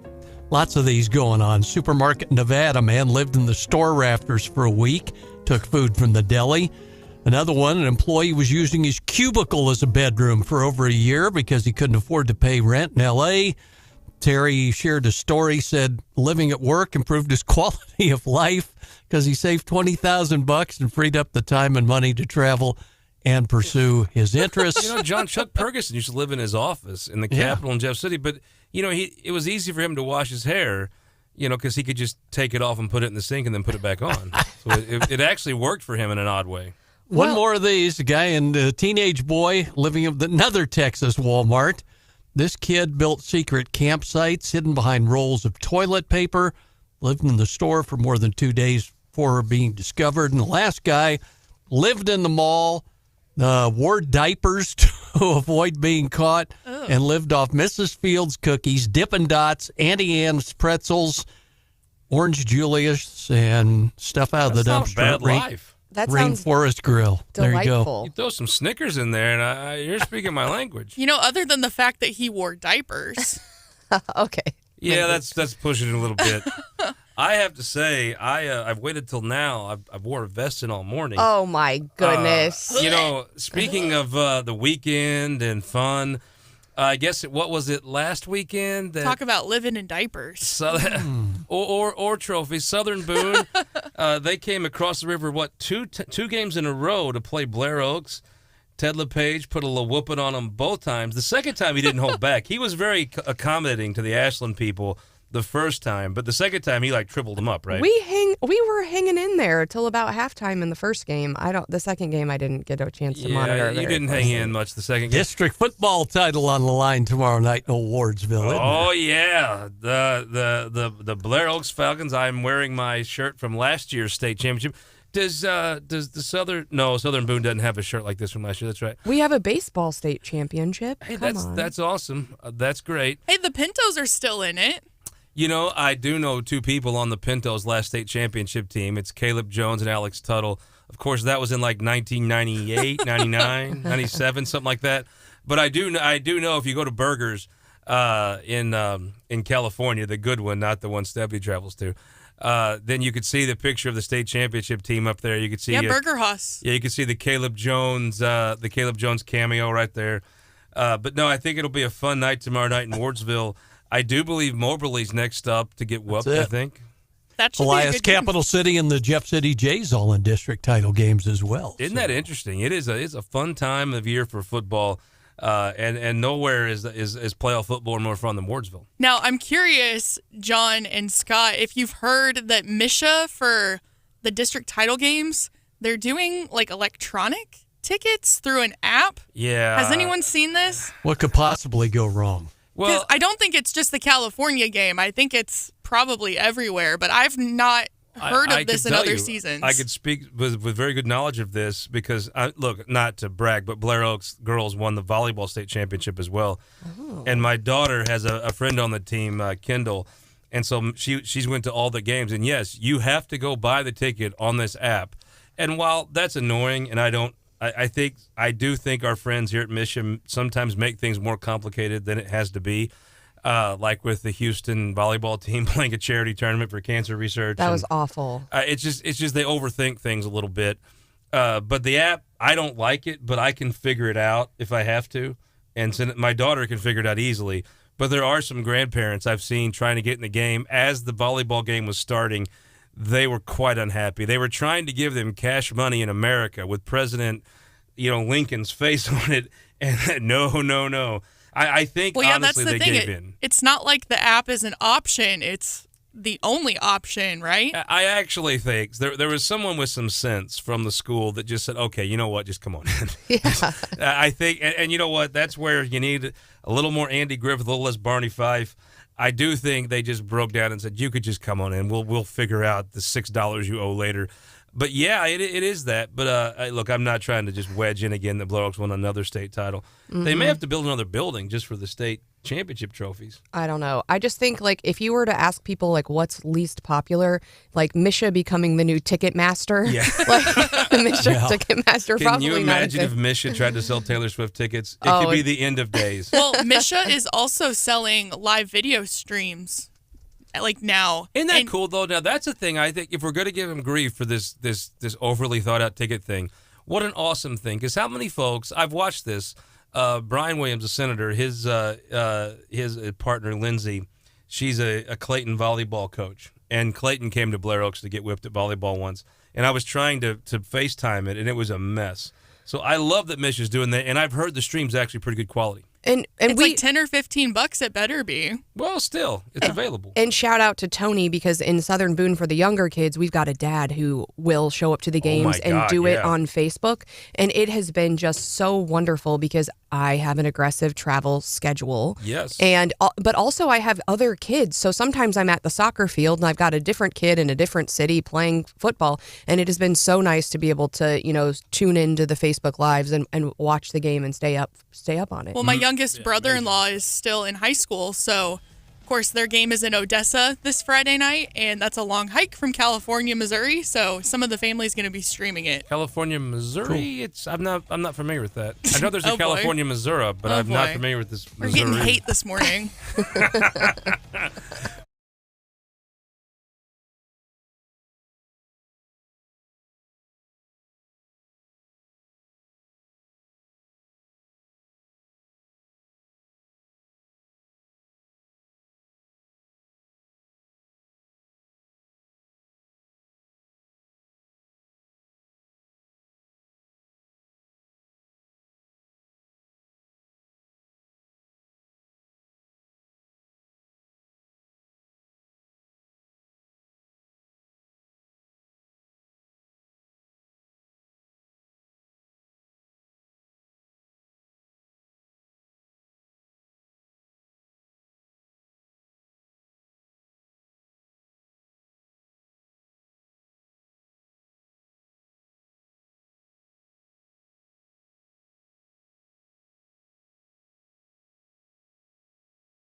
I'm Scott Fun, filling in this morning along with Stephanie Bell. Good morning. Producer Hannah. Hello. The legendary John Marsh in the Jeff City Studios. M-I-Z? I think we have the guy that knows what to say next. Representative Kurtis Gregory, former Mizzou player, current state representative, running for state senate. Representative, how do you answer John's call? With a big, loud Z-O-U. It's a fun time in Columbia. It's no matter what. When the football team's winning, it's more fun. But before we get into football, have you ever seen Mizzou at a better footing in the legislature? Just you see these other campuses blowing up with protests and problems. You don't see that here. You see them academically doing well. The basketball team, football team. I don't think in my professional lifetime I've ever seen Mizzou as successful as it is right now under Dr. Choi. Oh, it definitely is very successful right now. But, I mean, I would argue, back when men were men and we played in the Big 12 Conference in 2007, that in 2008 that we had some pretty good football teams and basketball teams. And did you know a guy on that team? Or am I talking to a guy on that team, I think? I knew a few people from back then, but that's, 15 years ago now. So, all right. Tell me, big game against Tennessee. Tennessee's coming in favored by a point as of now. My buddy Ray Bozar studies this. He says the run defense of Mizzou is going to win that game for us. What's going to be the difference Saturday? Oh, I think the crowd and the home field advantage. I'm shocked to hear that Tennessee's got us by a point. But, that's why we go out there and play the games. Our defense has played at a really high level this year. But I think we can arguably say we've got one of the best receivers in the nation in Luther Burden. Our quarterback is just playing some really solid football now after getting his shoulder fixed from last year. He's playing with a lot of confidence. And I think this team should be coming into the game saying, we took the number one team in the country down to the wire. And, if the ball bounces our way on a couple different possessions, they win that game and, looking at a top 10, top 8 ranking. Sam Graves, he picked Mizzou to win, not just he picked them all in. It feels like his take was Mizzou's ascending at the right time in our schedule, and Tennessee's struggling. It feels like we're catching them right, and they're catching us wrong. I would agree with that. You want to play your best football coming down the stretch, and I can still think we're safe to say that Missouri still hasn't put that complete perfect game together yet. And when that happens, it's going to be really, really dangerous and a whole lot of fun to watch. Representative, I really appreciate you joining us. And Scott, by the way, doing a really excellent job co-hosting with Stephanie today. Fine job. Representative, you talk about Tennessee, and I know everybody talks about Milton and Squirrel White, and they're really, really good. There's no doubt about it. But they do have the Volunteers have the top-ranked rushing defense in the SEC. They're giving up just 97 yards a game. That's incredible. Of course, Cody Schrader hasn't played them yet, so that'll be a really interesting matchup. I want to kind of look at this from a big picture perspective. And you and Scott talked about the X's and O's, and that's important. Obviously, this game is huge. But in terms of exposure, I talked to you at the NIL bill signing ceremony. You were with the governor and Dr. Choi. This game's going to be on CBS on Saturday. I actually talked to Brad Nessler on the phone yesterday, the play-by-play man at CBS. Their bus is coming in today. It's a huge bus. You're talking about huge exposure that they could not purchase if they wanted to. What does that mean for Mizzou? What does it mean for Mizzou football, and particularly for the city of Columbia to have this crew coming in? This is a big crew. As you know, Gary Danielson's doing the color commentary. That 2:30 time slot on CBS is a coveted time slot. That's the sacred national CBS, look. Back when I played, we wanted to be that, 6 o'clock, 8 o'clock kick on ESPN or ABC. But when you're in the SEC conference, the 2:30 CBS is where it's at. Yep. And I think look no further than let's see what I will bet you that the University of Missouri-Columbia's enrollment numbers increase next year. And you can look no further than the success of our football program. And I'm assuming that, Coach Dennis Gates and the basketball boys are going to get it done. That national exposure, people all across the country, the 48 contiguous states are going to look and go, man, the University of Missouri-Columbia's got it going on. They've got a great athletics program. They got a great school. And I want to go there. And, look back to 2005, 6, 7, 8. When we had those great football teams then, enrollment went up. and it just pays dividends for the university as a whole. Kurtis, I know Brian brought up the NIL law, and you were there when the governor signed it into law, referencing high school athletes, not just college folks, being able to capitalize on their name, image, and likeness. What's your take on it? Is it working out the way you hoped? And the second part of the question, are you as sick of that song Tennessee Oranges as the rest of us? There's so much history in the SEC. When you look at some of the schools and the rivalries that have existed for a long time, unfortunately, we had that in the Big 12, but we're in the premier conference as far as athletics go now. We're the only conference where our geographical name still fits. The SEC, when you look at it, we're still the southeast part of the United States. Going to jump into NIL, I think it's definitely working. You've got a lot of competitive college football teams now. It's not just generally the top 2 or 3 teams, year in, year out. And, it's the equalizer. It's adding a little bit of parity to the game. And, when I played, it was something that I looked, you didn't think about it till you got older. And it's, hey, you need to come do photos and video to help sell season tickets. You need to go do this so we can make an ad for the Children's Hospital, which was great. And I love doing that. But then when you sit back and it's like, well, wait a second, they're selling number 10 jerseys in the team store for $100, but it doesn't say Daniel on the back for Chase Daniel, or Macklin for Jeremy Mackin, or Weatherspoon for Sean Weatherspoon. But yet Nike and the university and the NCAA is all making money because Chase Daniel was a great player and they sold 100,000 jerseys, and he sees none of that. I don't think we have – Luther Burden wouldn't be here still if not for your law, right? Somebody else would have transferred. He'd be making the money he's making on the chips and the jerseys now. I mean, I think it's just a fact. Every time he catches a pass, if it wasn't for your law, your bill you carried and got passed, that doesn't happen. Well, look at the pizzas getting sold. I think it's I don't want to get it wrong. There's a grocery store where they're selling pizzas, and it changes out like every month. And I think now they're on a pepperoni pizza that's got 3 or 4 different players' faces on it. I just think that is so fantastic. I look and think what the offensive line would have been, what our deals could have been when I played. And, Coach Cadillac, the late, great coach and announcer, called us the beef council or something like that, the offensive line, because we were a bunch of small school. We were a 3A Missouri high school and smaller offensive line in 2007 and 2008. So it's like, man, we could have definitely maybe partnered up with, Missouri Cattlemen's or the pork producers or something along those lines, as a great rural, tie to small town Missouri and what we mean to the university. Now, you are set to go to caucus today. So the Senate had their caucus, I think, last week.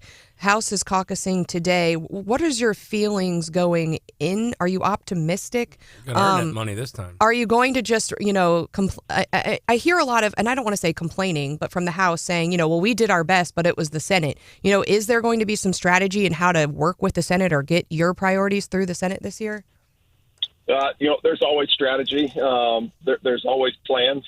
Coach Pink would always say, you can have the best laid out plan until you get hit in the mouth, and then you got to try and figure out where to pivot and how to adjust and make, in-game adjustments. And, every year is different.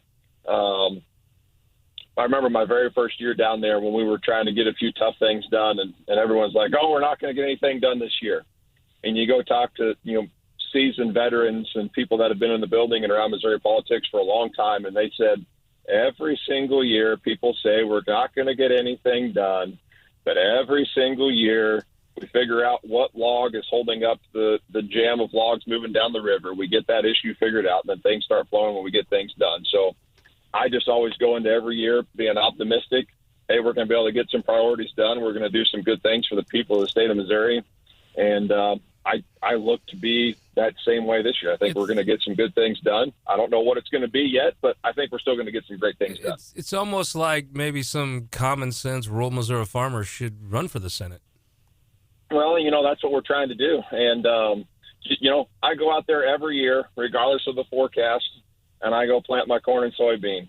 And I do the best job I can to take care of them and get them through the year. And it's the same way in session. You start every single year. You follow your good priorities. and you usher them through. You build your relationships, and do the work for the people of the state of Missouri. And we're going to do the same thing this year and see what rises to the top. Most of these caucuses are boring and probably close to a waste of time. Lots of folks talking this time about the Speaker of the House. Tell me, give me your just 10-second view. You're driving to caucus today at 11. When you go in, what's gonna come of all the hubbub and the liberal media? I have no idea where that's going to go. We've got a House Ethics Committee that handles matters like this. Let's see what they find out and go from there. That's interesting. I think they don't seem to be in the biggest hurry, but it feels like to me, I've seen a lot of these. It might just be when this is over, much to do about nothing, but a small something. Like I said, there's a process for all of this, and let's see what the Ethics Committee comes up with and move on at that point. Representative Kurtis Gregory, the man that's made it possible for Luther Burden to catch all those passes on Saturday. Thank you for joining us. Thank you so much. Go Mizzou. I love it. We will be right back. We're bringing the morning bell with Steph.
in the green. I like one shade a lot more than the other.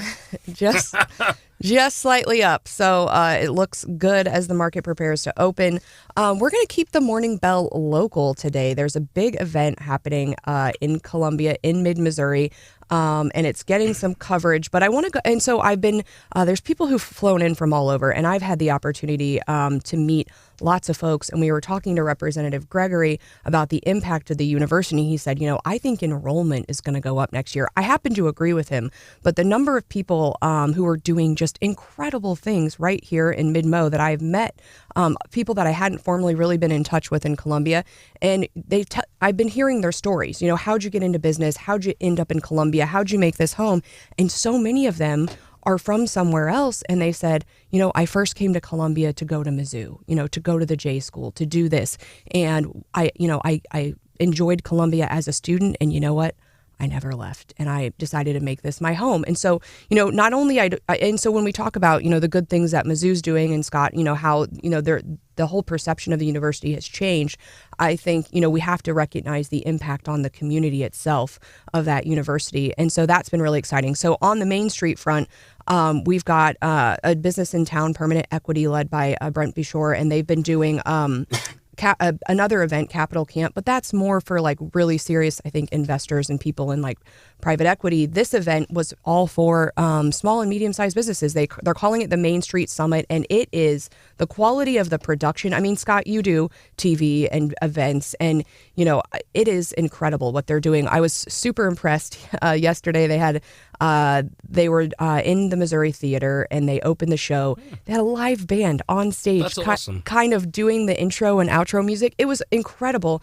They're doing some really great stuff on social media. You'll see video up from the event, but also it's been so fun because not only have I reconnected with some folks right here in mid-Missouri, some business owners, I have met so many people from all over the country. And not only are they saying, I've never been to Columbia, Missouri before, they're saying, I haven't even been in Missouri before. And they're super impressed. And so they're using all sorts of places around downtown. They're using the Blue Note, the Missouri Theater.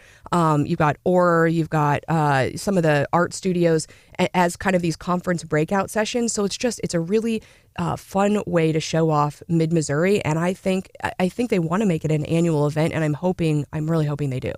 What an awesome thing to do here in mid-Missouri. I mean, the vision it takes or something like that. I guarantee that's the kind of thing to me that when Brent brought that up, everybody's like, oh, that won't work. And it just takes one person to say, no, we're going to make this work. And I've heard nothing but rave reviews from just the quality of the experience. Because, I mean, the worst thing you could do is bring somebody that's never been to Columbia and put on a sea-level experience. But the airport now is as nice as any comparable city you're going to find. Mizzou's a fun time and trending the right way. And then bringing folks downtown. I love people with a vision like that. And out of his vision, I mean, you have these major players coming. You wonder how many things are going to expand out of that. Oh, yeah. And so it's really connecting people who operate businesses, people who invest in businesses, people who want to operate, and entrepreneurs. And I think making those connections and making those friendships and highlighting that, Missouri is full of interesting entrepreneurial people as well. And we've had some really big success stories out of Mizzou. And there are people, I met some folks from the university who are, and not just Mizzou, but there are other people who run entrepreneurship programs. And they're here saying, yeah, we do a lot for entrepreneurs here with the university, with students. And yeah, I've met, there were students, I think they came over from Manhattan, Kansas, just to come to this conference and learn about, what it's like to run and own and invest in small and medium-sized businesses. And it's just an incredible event. And I've been really pleased to participate and just be able to say, yeah, where we live is really cool and worthy of your trip from North Carolina or California, and we'd be glad to have you back. How can you invest in Missouri? I've always thought that is one thing we don't do enough of. I think sometimes our Midwestern kind of humble nature has almost an inferiority complex that sets us back. I always thought there's a part of us that we don't have the swagger that I think we actually earned here at Mid-Missouri, because we're naturally Midwesterners. We're a little more humble, and that swagger's warranted. Yeah, we need to go from the show me state to the show off state. We need to not be scared about showing off our state, because we've got a lot to show. Put that on a T-shirt. And how awesome it would be for John Marsh to be able to follow up on this event and see how many business licenses and building permits come from this incredible opportunity. Yep. I'm excited, and I hope they do it every year. So if we get some dates out, we'll let you know so you can mark your calendar. Well, that's neat. And it's online, right? They're putting some of this stuff online so folks can see it. Yeah, they've got great social media. Their website's like Main Street.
is that Hillary Clinton made up disinformation?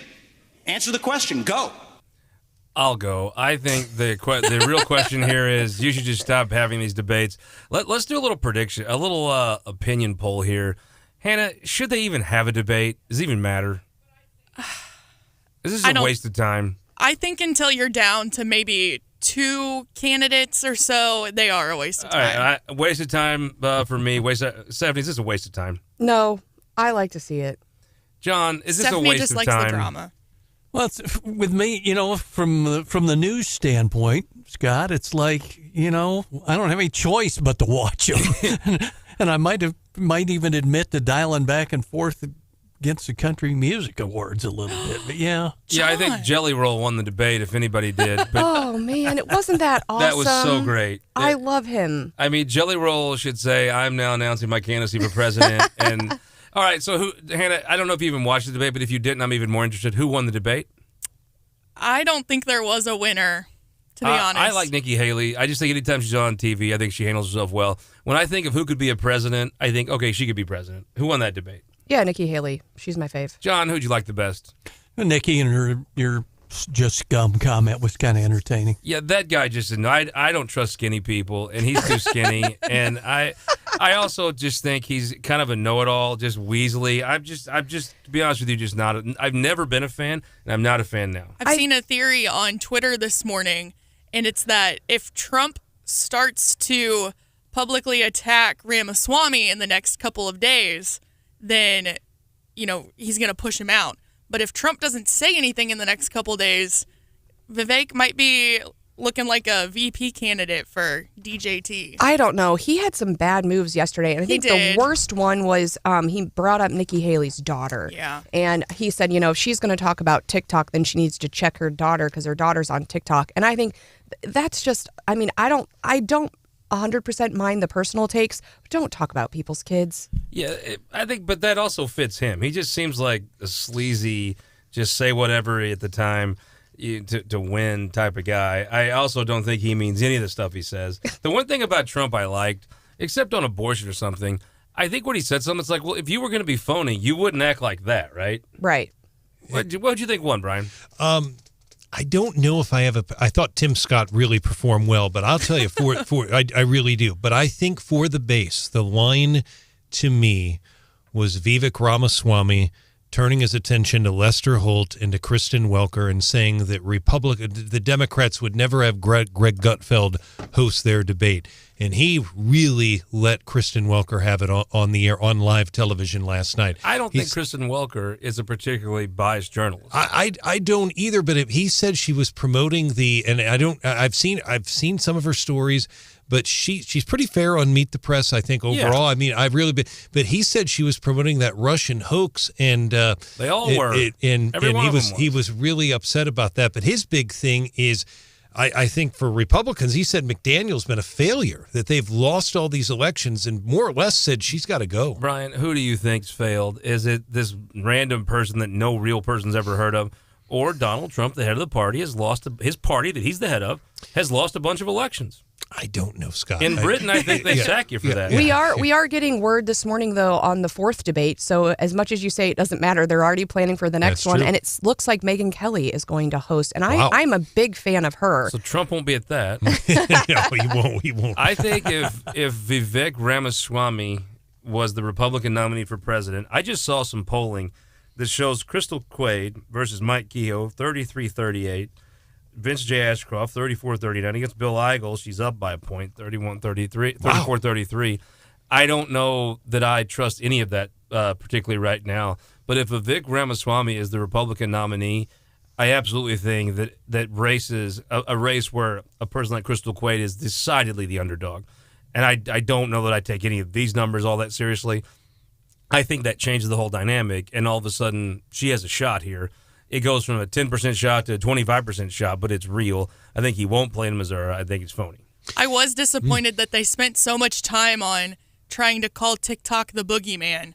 Republicans need to find a different thing to stress out about, because I don't think that they're winning any points with their younger younger potential voters by talking about banning TikTok. Well, I'm still a fan of MySpace. So. And what they were basically saying is that it's spyware in the Chinese government. I mean, that is what they were saying. Do you believe that, Brian? So is everything else on the internet. It's some of those hearings that it depends on who you listen to at the hearings.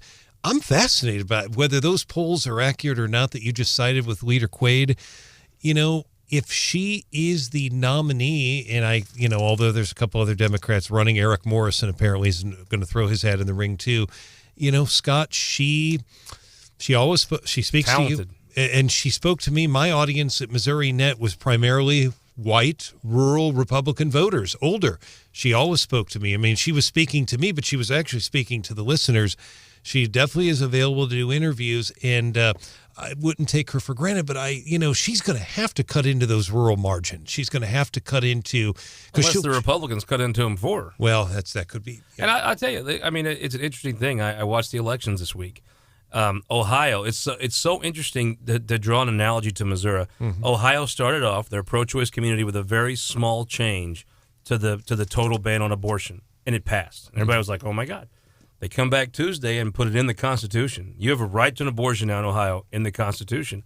That's pretty radical. That I'd say the difference would be, I thought if the pro-choice community in Missouri followed Ohio's lead the first time, they would win by a significant margin. I thought if they tried to put the right to abortion in the Constitution, that might lose. Ohio is a lot of similarities to Missouri. Very much. I tell you, it passed by, 8-9 points? And Ohio is a state that has generally gone for Republican. I mean, President Trump carried Ohio. It's crucial to Republican success. If a Republican's going to win the White House, he or she they have to win Ohio. I mean, I think historically we've seen that. I'll give you one example. If George W. Bush in 2004 did not win Ohio, John Kerry would have been the president of the United States. We may not have ever had Barack Obama, because John Kerry if he had won Ohio, he would have been the president. And people forget that. That's how critical that state is. And it was really, really close. And as I recall, they had ballot issues there. I think on both sides, but Ohio's huge. I just am fascinated by this race, and we'll see what happens. But Republicans should be up, hypothetically, they should be up by 20, 25 points, I would think. In a outstate Missouri, there's not one Democrat left outside of Springfield and Columbia, and really those are more suburban seats than they are rural. Stephanie, I think if you look at this, Donald Trump's position on abortion is not what the Missouri General Assembly's position. Oh, no, it's not. It is far more moderate, and I think probably far more in lockstep with the people of Missouri than the legislature's position. I mean, what was it Clinton that said safe? Legal and rare. Yeah, I think that's where Trump is, and I actually think that's where the people are. But again, if I'm the radical people here in Missouri with those ballot measures, because we got a whole bunch of ballot measures floating out there. We've got some moderate ones saying, hey, we're going to keep the ban, but we're going to do some exceptions. And then we have some, really, really horrific radical measures. But if I'm them and I'm watching Ohio, if Ohio would have been closer, or if, would have gone the other way, I would say, okay, we've got to get behind this moderate one because we're not going to get this crazy radical proposal. I see Ohio and I am fundraising and I'm going to put the crazy one on the ballot because I think it might pass, right? I think there's folks that were not willing to fund the more moderate one to the extent they were the more extreme one. But if you're in Ohio and you're in that room, if you're at a pro-choice room, and you're deciding which way we're going to go here, I would say the Ohio results give the folks that want the more radical provision a really good common sense thing. And they could say, no, it's not radical. It's what the majority of Ohio wants. It's not like it's the majority of what Illinois wants or California. This is the majority of what Ohio wants. I think it's an interesting time. I think the worst thing in politics that for any cause is to get what you want. You remember when medical malpractice was an issue? You couldn't have shot a BB gun through the rotunda and not hit a doctor. That's right. Now you can't find one even be they have doctor of the week now, not even doctor of the day. Yeah. Back in the day, they would conceal carry. You had everybody in the world up there. Now, nobody. And I'm not sure with abortion, when you get what you want, it loses steam. That's a very interesting point. And I remember the doctor in malpractice and tort reform, and Richard Byrd was a state representative at the time. I mean, Scott, it's so interesting because we are a long way out, but I definitely, the one thing you and I have both learned is not to underestimate Crystal Quaid. I mean, she's very talented and very bright. Reminds me of Jay Nixon. He took a couple of statewide races, especially one when he was a state senator. That's right. That he had no chance to win, and he got creamed. But boy, over time, that Jeremiah W.J. Nixon, he got a handful of votes. Matter of fact, he's got the most votes in the history of this state. He ran a statewide race that nobody thought he could. He didn't win. 88. But it sure set a groundwork for him to win several more after that. That was 1988. He challenged Jack Danforth. He got smoked. It's got smoked, a Republican year. And Danforth was considered at that time by Democrats to be an extremist. If you remember, he's an extremist, and and now the Republicans basically have disavowed him. That's how different things have changed. After the break, Ivy League Yale connection. That's what it is. I tell you, I've not really met many Ivy Leaguers I got time for. But I have an idea on how to settle the debate over the state's name. It's been boiling back and forth. Stephanie, after the break, I think I have a proposal for you. You say the state incorrectly, as the city person would, or somebody that spends their weekends in Washington, D.C. I say it as a good rural Missouri boy would. I think after we come back, I've got the proposal to settle this once and for all. We'll see if you would put your money where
I guess Columbia, and one person in Ashland mistakenly say Missouri.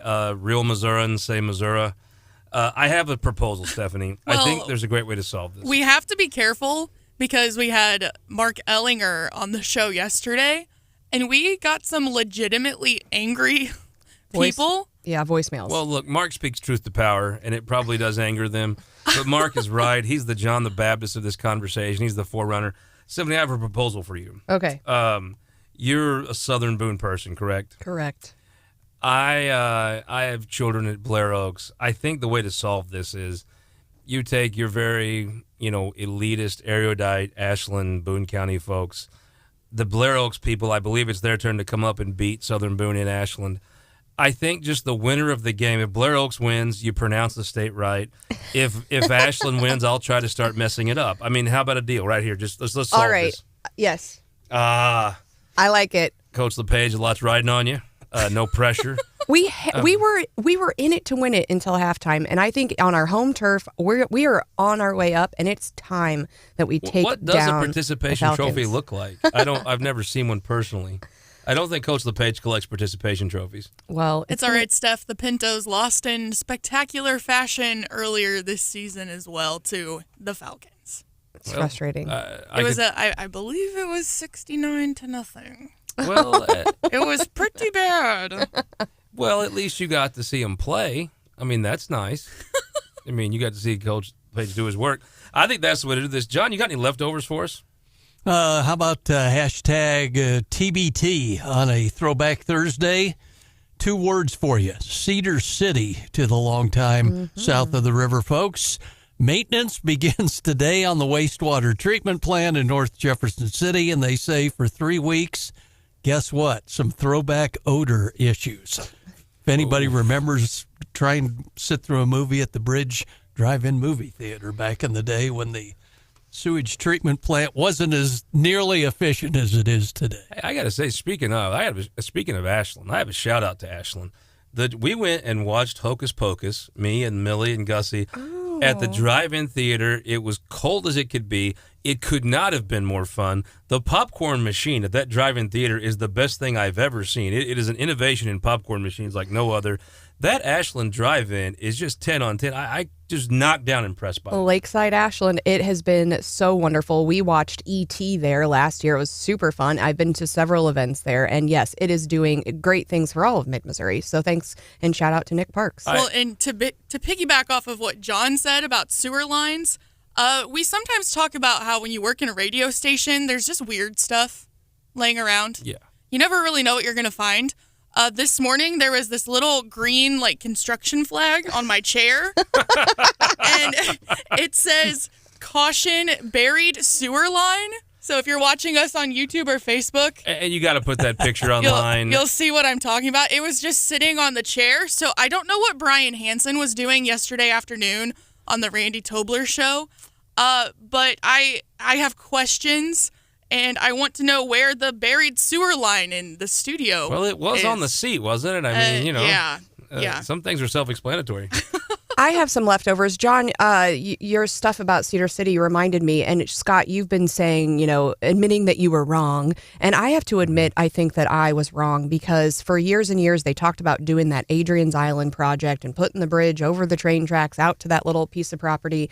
And you know what? It is cool. I was like, do we really need that? Nice, and they're whatever. doing a lot of work down there right now. They've got a pavilion. There's bathrooms. They put in a really cool looking Missouri. I'm all about the Instagram. There's some really great picture opportunities down there. I bet it's been photographed many times. Yeah, but I will eat my words there because I was kind of like, I don't think we really need this. It is neat. And for folks coming to the whatever. capital It's city. nice, yeah. Oh, come on. I think it's a nice thing, sure. I like it. I mean, it is a nice thing. I think it's well done. I think Edie Vogel's Island is nice, and I walk down there every so often myself. Now, I mean, it's not a convention center that has actual practical use for the city, the state, and the region, but I mean, that little island's nice. So you're not adding it to Scott's suck list? I do like Adrian's Island better than East Coast people, skinny people, people that mispronounce the state. Ivy Leaguers. All Ivy Leaguers. Oh, God. Actually, John Doolittle, the Hospital Association, he went to Harvard. He's an all right guy. He's he's kind of broke the streak of every single person I ever met from the Ivy League being just awful. Senator Hawley being one of them. Like I said, John Doolittle of the Hospital Association. No, Senator Hawley's a fine guy. Smart dude. But I do We'll like never Doolittle. come on our show, but whatever. I mean, I think that shade's appropriately dropped. I think you were aiming and you hit. Yeah. I do think so. I want to thank all of you. This has been a great time. I really appreciate you letting me come in. I apologize to all the listeners who probably have a morning routine that's probably been ruined this morning, but thank you for having me in. I had a great time. Thanks, Scott.